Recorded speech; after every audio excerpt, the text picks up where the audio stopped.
really sort of selfish.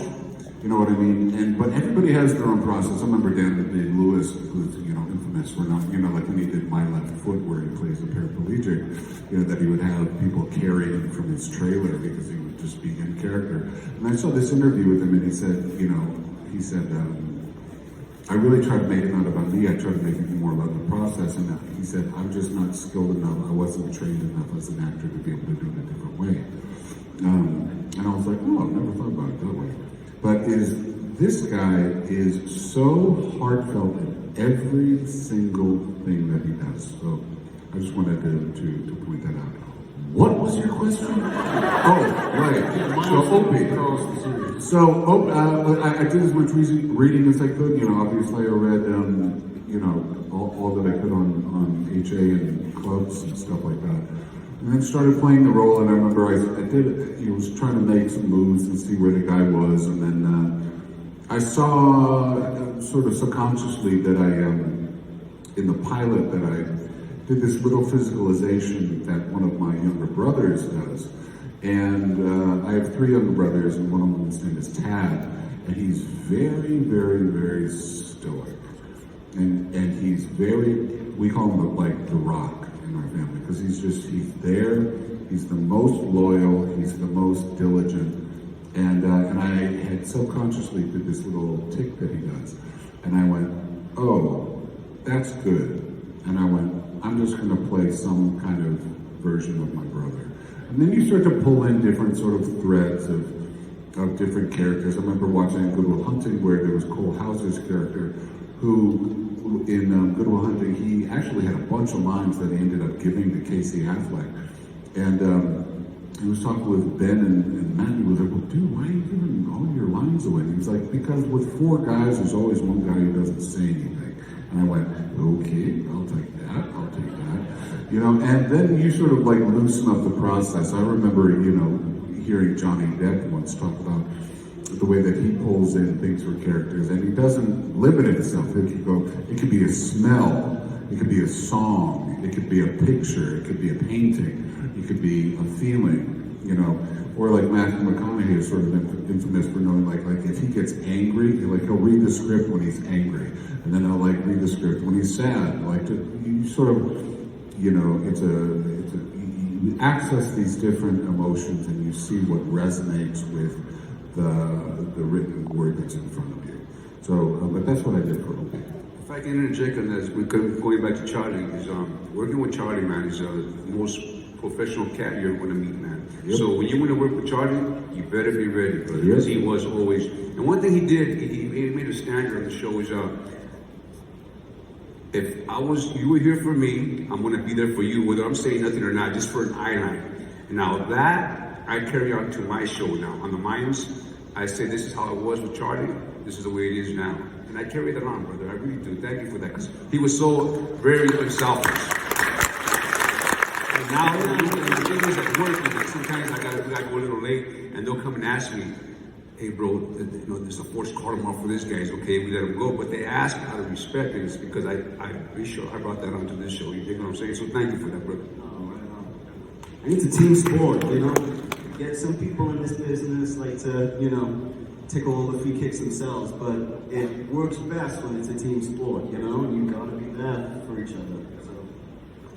So we've got just under 10 minutes left, but I think we can get through a bunch of the rest of you that are lined up, and we go quick. Let's go right over. Hi, this question is for Charlie. There was a rumor that when Guy Ritchie hired you for King Arthur, that you had lived and done Sons of Anarchy, and you lost your British accent, and that you actually had to relearn it. And I was just curious, was there any truth to that, or? Yes. All of that is true. Yep. Yeah.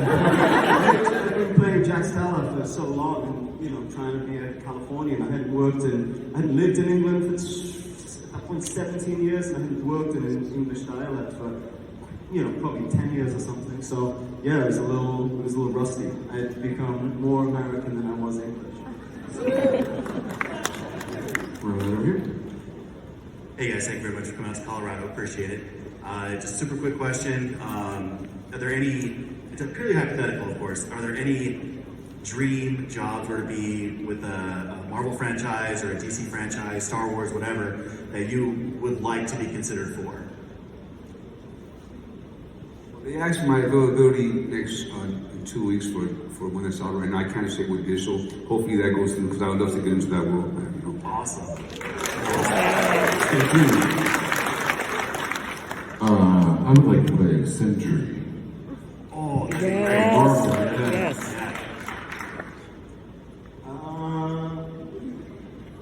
I don't know. No, not right now. I'm trying to move much more into development of my own work, and so I have a lot of projects and true stories and historical characters and stuff that I'm really interested in trying to tell their stories. But no, so I'm thinking more of that as a sort of a writer and producer, and less of my future as an actor. And so I suppose that would be the. I just want to be cool for I want to be cool for my kid, bro. You know what I'm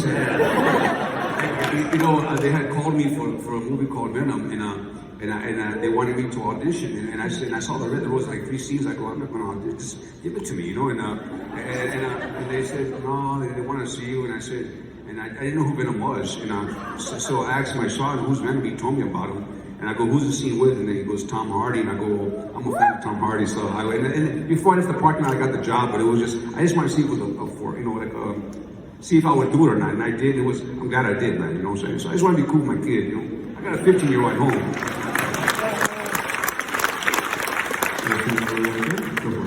Hi guys, thanks for taking the time.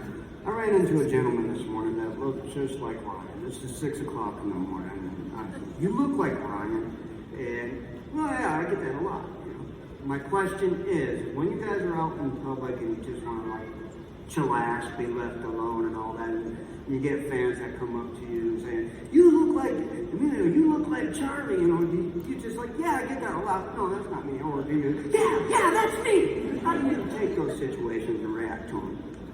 Well, it can go badly also. I can't tell you how many times I go, you look just like my brother-in-law. Let me pull up a picture. And I'm thinking, this fucking guy. Great.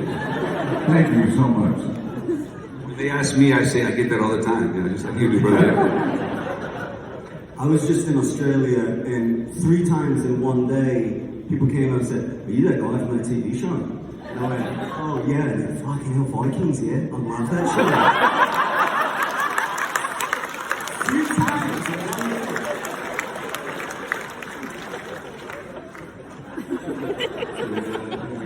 There, so over here. Hi, my sister couldn't be here today, and she has a question for Charlie. She was wanting to know which death was harder on you, Opie or Bobby? This boom isn't here. We'll say Opie. Sorry, say that again? Can you say hello to her? Her name is Arlita. Arlena? Arlita. Arlita. Hi, Arlita. I had an answer. Can I answer that question before? Because it's a really quick answer, but it's fun, but it's funny, and it's the truth, which is always a good combo.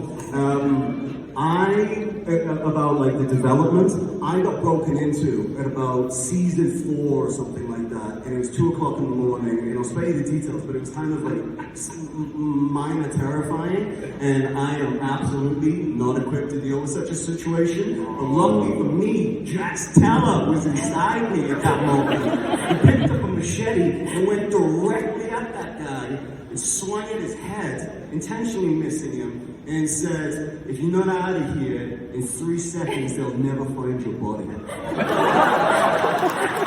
And the next morning, I was like, you know what? I think the transformation is complete. I actually inside me. I'm not going to do any more homework. I am on the BQ. Whenever I had my son, who's 5 now, I almost died in childbirth and stayed in the hospital for a month. And then once I got home, I hadn't watched TV because I didn't have time for that. So I asked my dad, what shows should I watch while I was sitting here in bed recovering? And he recommended your guys' shows. which I don't know about my dad and his decision-making recommendations for his daughter. Because then I called after some of the scenes and was like, you watched this? But I did lie in bed for another couple months watching Sons of Anarchy, and I was ready to escape and join the club and run away from my suburbia life to be with you guys because I wanted to be part of the family. So thank you guys for helping me through a hard time. Beautiful. Well, thank you. You know you're talking about your kid with you right now? Oh. Yes, we're all good. Right over here. Hey guys, I was curious, what do you guys ride? What do you ride? Dyna Superglide? Fat Boy. I have one of each, brother, so it depends what mood I'm in. What day of the week is this bike? Are sick. Which one is your favorite? For me, it's the deluxe because it has like this equivalent to a 22-inch impact, so I can blow by the traffic in the middle lane. It was pretty cool, right? Awesome, thank you. Right over here. Hi, my name is Priscilla. I just want to let you guys know that when I was pregnant, that's when I was watching Sons, and you know, Jax was going through a lot. I was going through a lot, so then I guess I'm that basic bee that named her son Jackson. But it was easier than like OB, Jax, Marcus, Juice, Chips. That's a long name, that poor kid. But maybe later he'll have a badass story about his name. But I came in a little late, so I don't know if anybody asked this, but my question is for Emilio. With no spoilers, what was it like filming scenes with people that you hadn't seen in a long minute from Sons in Mayans? You know, man, getting to work with Tig again, you know, Kim Coach was so beautiful. I said man. no spoilers. Well, it already came out. I mean, it came out, right? It came out. It came out already. I mean, yeah, it was, it didn't happen. But anyway, it would be great to work with Kim Coach again. You dig what I'm saying? You know, but the thing is this, man, is that, because we, you know, if you've seen this last season of the Mayans, I reference Jax a lot. You know, I try to keep the promise we made to each other. And they're totally going against it. But I just hate that these guys died, you know, because I would love to do a scene with them. I mean, maybe some fast. I'm hoping, well, you know, God willing, we get a season 5. We'll find out in 2 weeks, you know. But I won't get in their ears, man. We could always do flashback scenes, you know what I'm saying? I mean, they did it with Gemma, so. Exactly, Yeah. exactly. Well, good job, guys. Thank you. Thank you. Hi, my son's a filmmaker and starting to shoot next week. Months ago, he was looking for a lead, and I suggested Charlie. I said I'll even pay for his airfare. You said next week, Charlie? You available next week? What you doing? Got any plans? And it's in the mountains, camping.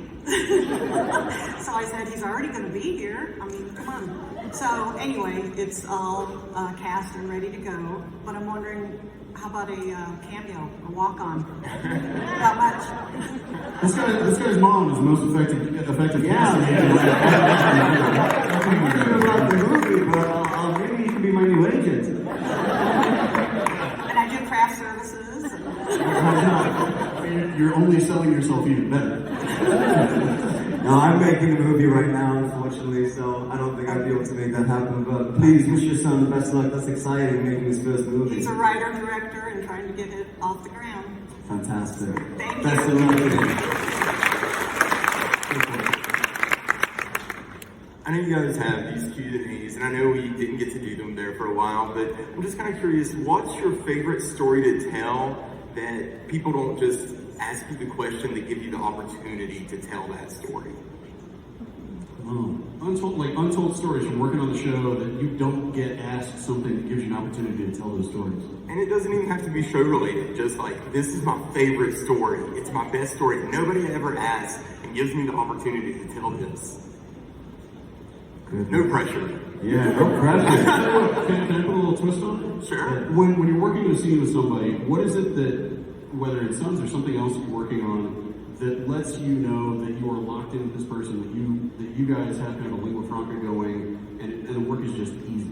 Like, what signals that to you? It's inexplicable. Like that is the secret source of it all. It's chemistry. It's just like when you meet someone and you can instantly be like, oh, I see what this person's about, and you can say something and they know exactly what you're talking about, and vice versa. it's that same thing that we all experience, where you just, whatever that inexplicable force is, where you just get someone and all of a sudden you can communicate, you know, even if it's just like a look, like, you know, like, you know, and they go, yeah, that was fucked, or whatever, you know. I find it's the same thing. Sometimes I was just on a thing, and there was a guy came in for one day, and immediately in the rehearsal, I was like, oh, it's up right now. Like, this is awesome. I was like, he was doing something I wasn't expecting. It was like making me, like, you know, like, oh, okay, we're here to work right now. So, you know, and sometimes that doesn't happen. Sometimes it doesn't happen with your love interest, and you have to try to manufacture it. And, you know, those are those days, again, where you make your money, because chemistry is so unpredictable, and it makes everything effortless when it's working, and very, very effortful when it's not. Ryan, did that never happen with Charlie? Was the whole show just an uphill slog for you? Well, yeah, for me, my tell is flat shots. You know, it's like I'm in the scene and I really got to fart. I go, we're really vibing right now. The scene is going to rock. You know, you're just fine. That reminds me, you know the amazing Ron Perlman. It's a Ron Perlman story about Brando. So Ron Perlman's friend's son worked for Brando, and Brando notoriously hated answering questions about the acting, He didn't like talking about acting or the process or any of it. And this guy worked for him for a year and was an aspiring actor. On like the 1 year anniversary as a kid, and I was like, okay, I really want to be an actor. Like, you can ask me one question. And he goes, okay, thank you. How do you know when it's working? He goes, what do you mean? When you're doing a scene, like, how do you know, like, if it's good? Well, I just check my asshole. He started laughing, and I'm like, okay, you blow it. And he goes, no, were you being serious? He goes, yeah, if I'm unsure whether the scene is good, I just don't think about anything but my asshole. And if it's relaxed, I know I'm good. If it's a little tight, I do something else. I love that. This is his masterclass. You're welcome. You know, with other scene with me and Charlie, when we were hiding out Juice, when Juice was being a rat, you know, and me and Charlie comes, picks up Juice, and me and Charlie had this long scene, you know. And I already knew how me and Charlie worked, but this time was a little bit different, you know, and Charlie just started playing with his lighter, and it said action, you know, so he's flipping his lighter and just giving him he starts off the scene, but he don't say shit, right?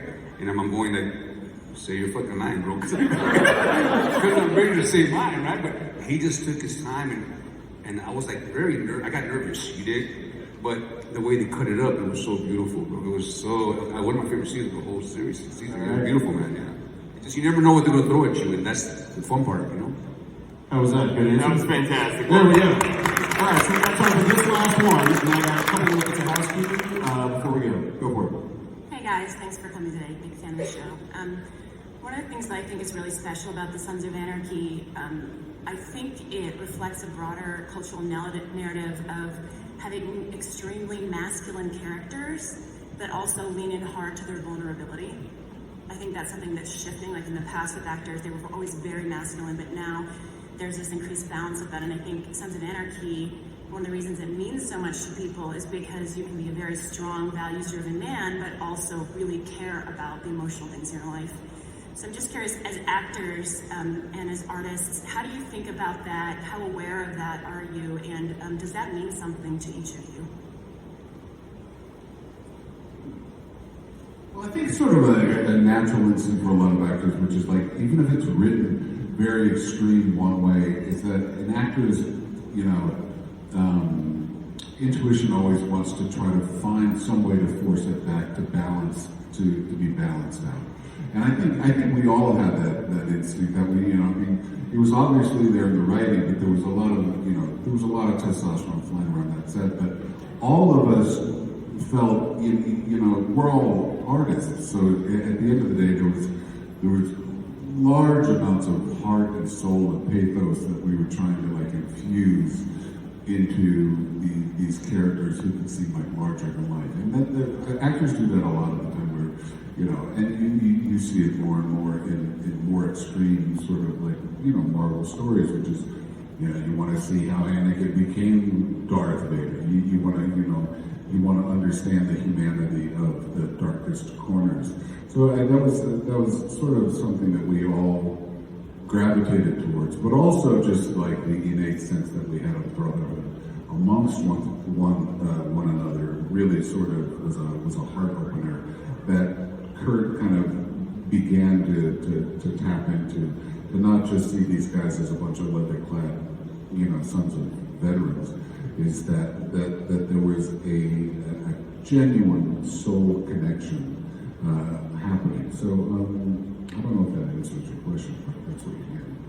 I think a lot of what, to speak to Ryan's point earlier about why we want to do what we do, you know, and I think part of it is about wanting to explore the human condition in an honest way and find the truth in ourselves. And, you know, I think Kurt's a pretty soulful guy, and he was reaching for that on the page, but then he also, you know, hired a collection of pretty big-hearted people that were interested in trying to imbue as much truth. It was an interesting thing, because Kurt had like a larger-than-life, almost like Pulp Fiction, graphic novel sort of sensibility to his drama, but he wanted the emotional reality to be really grounded, you know, and I think that was a, you know, sweet recipe that he came up with in that show. But we all definitely like felt a responsibility, like I was talking about before, in like these really extreme situations, not to just act it big, like not to just act, you know, the parameters of the situation, but to actually really do the work and try to figure out what that would feel like and, you know, show it. Feel it ourselves. Turns out we actually have one more guy. I think if we go quick, we can Yeah, thank you. This is my first Comic-Con, so what's your name? This is amazing. What's your name? Nick. Let's hear for Nick, everybody. Okay, no pressure. Last question has to be the greatest question of all time. Okay, so it's not about Sons of Anarchy because I haven't seen it yet, but I will now that I've seen it. So my question is there going to be another Pacific Rim, and will you be in it, Charlie? I think they did make another one that I wasn't in. Right. Will there be another one? I already knew that. I'm just putting it together now. No, I was making Lost City of Zed, I think, and King Arthur back to back when they went to make Pacific Rim 2. And so I had to make a choice, and I'd already made a choice, and I was doing those movies, and so I wasn't in it. So I would imagine if the franchise were to move forward, it would be without me, but who knows? You know, wild things happen in Hollywood. So you never know. I had a great time though. I had a really great time working with Guillermo on that. I love Guillermo del Toro. Yeah, it was fantastic. Thank you. Thank you. Hope you had a great time today. Thank you. So a couple of things to go over. These guys are going to be doing photo ops here at 12:30. So if you haven't already signed up for your photo ops, you can just go right upstairs and get that taken care of, because that's where they're going right now. We went a little bit long, but because we had the breathing room, we wanted to make sure that we got to everybody that we possibly could. So thank you everybody who asked a question. Thank you all.